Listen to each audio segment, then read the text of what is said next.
All right, we got Millie out in daybreak this evening. So it's about 7 p.m. So we've got a lot more people out. What I'm seeing with her is if we have space, she does fantastic. We're gonna do a little turn and go down actually to this field down here. She is cautious. It's not like she's completely comfortable with everything, but it's a lot easier for her to work through the stress with space, which is pretty normal with anxiety cases and reactivity cases. The more space you have, the easier it is.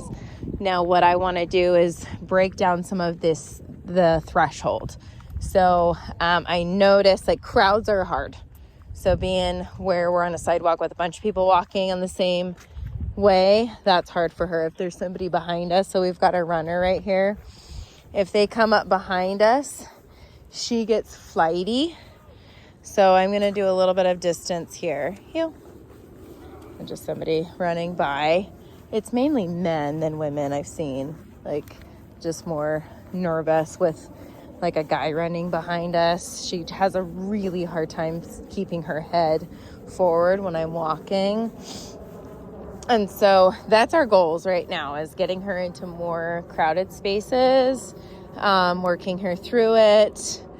We're breaking down some of this threshold that she struggles with. It makes sense where she would go into flight because flight and fight are pretty closely related. And so if she chooses to flee, I'm just going to bring her back into heel. But if it's too much to handle, I'm going to give her a little bit of space to be able to work through it so that I'm not blocking flight too much where she's going into a fight. Because that's what the nervous system is doing. She's trying to protect herself. And so if she chooses to run away, that makes sense. So that's the goal, is more exposure. We've got lots of space here, but it's pretty busy. We've passed a couple dogs.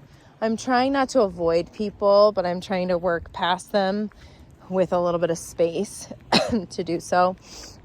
Sometimes she'll switch sides and go over here if there's somebody that's like totally freaking her out. And I'm okay with it because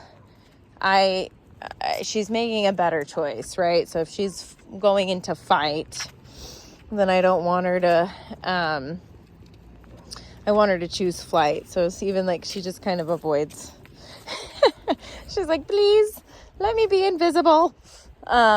What's great about this area is most of the time people are just kind of walking as couples, or got their headphones in, or they're walking their dog, or walking as a family. So I don't get a lot of like, hey, can I pet your dog? Which when she's nervous, that's the last thing that she wants, right? She's just like, please, no. Oh, there's a cat digging in the trash right here. Oh my gosh. Spooky cat getting ready for Halloween. So anyway, yeah, that's what we're working towards. She didn't even notice. Cat. So we got lots of doodles out here in the day breaks. So working off all these doodles.